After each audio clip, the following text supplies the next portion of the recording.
Kita ke informasi yang pertama.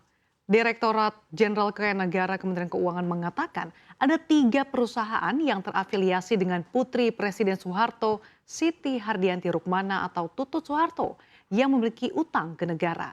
Jumlah utang yang harus dibayarkan bahkan mencapai 700-an miliar rupiah. Direktur Jenderal Kekayaan Negara Kementerian Keuangan Ronald Silaban menyebut ketiga perusahaan tersebut adalah PT Citra Bakti Marga Tama Persada, PT Citra Mataram Satria Marga Persada, dan PT Marga Nurindo Bakti. Ronald mengatakan pihaknya sudah melakukan pemanggilan kepada Tutut Soeharto dan yang datang adalah kuasa hukumnya.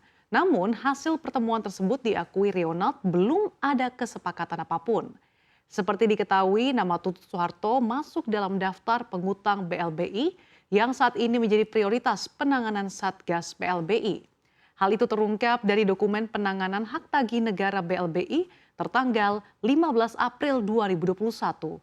Secara rinci, utang Tutut kepada negara berasal dari PT Citra Mataram Satria Marga sebesar 191,61 miliar rupiah. Utang ini belum pernah diangsur sama sekali.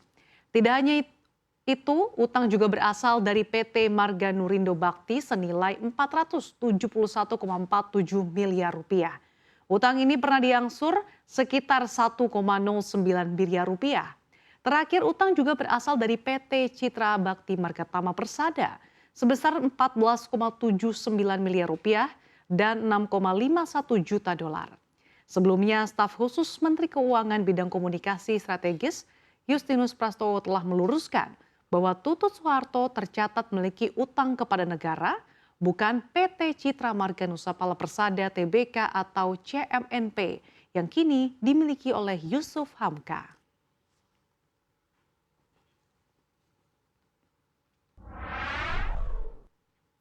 Kita ke informasi berikutnya. Presiden Joko Widodo mengungkapkan alasan menambah jadwal libur dan cuti bersama Idul Adha pada 28 dan 30 Juni 2023. Jokowi mengatakan pemerintah ingin memanfaatkan momentum ini untuk mengerek perekonomian. Keputusan itu pun dibuat setelah melakukan sejumlah kajian. Jokowi melihat ada peluang untuk menambah perputaran uang di daerah, terutama di kawasan pariwisata. Ia pun menetapkan tambahan 2 hari cuti bersama di akhir pekan depan. Sebagai informasi, pemerintah menetapkan cuti bersama Idul Adha pada 28 dan 30 Juni 2023.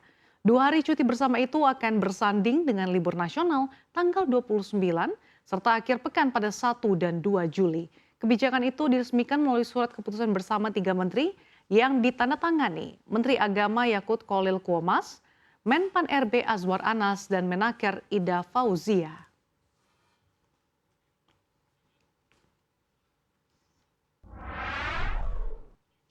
Kita bergeser ke informasi berikutnya. Menteri Pertanian Syahrul Yassin Limpo menegaskan dan memerintahkan seluruh jajarannya untuk selalu mematuhi 3 hal, yaitu patuhi standar operasional prosedur, tidak melawan hukum, dan tidak boleh adanya korupsi di lingkungan Kementerian Pertanian. Selain itu, Syahrul Yassin Limpo menyatakan bahwa kinerja sektor pertanian cukup memuaskan. Mengingat dalam 4 tahun terakhir, Indonesia telah berhasil melewati berbagai ancaman krisis global, terutama saat pandemi maupun perubahan cuaca iklim dunia. Syahrul Yassin Limpo menambahkan produktivitas pertanian terbilang cukup tinggi, di mana selama 3 tahun terakhir Indonesia berhasil mendapatkan penghargaan FAO dan juga IRRI. Ia berharap kedepannya tidak ada lagi impor yang dilakukan karena petani sukses bekerja menyediakan produksi dalam negeri. Sebagai catatan, pada Senin 19 Juni lalu, Syahrul Yassin Limpo memenuhi panggilan KPK. Pemanggilan ini dilakukan KPK untuk mendapatkan penjelasan dari Syahrul Yassin Limpo soal dugaan kasus korupsi di Kementerian Pertanian.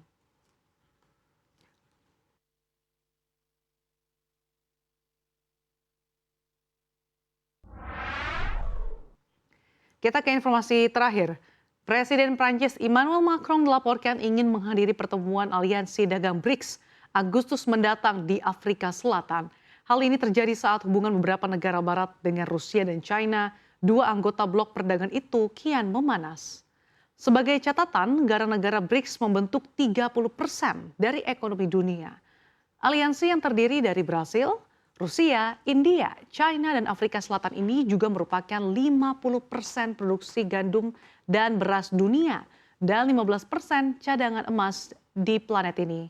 Sebelumnya pada 17 Juni, Menteri Luar Negeri Rusia Sergei Lavrov mengungkapkan dalam sebuah wawancara dengan Russia Today bahwa negara-negara BRICS telah memulai upaya untuk menyelaraskan posisi mereka dalam menerima anggota baru ke dalam kelompok ekonomi berkembang itu.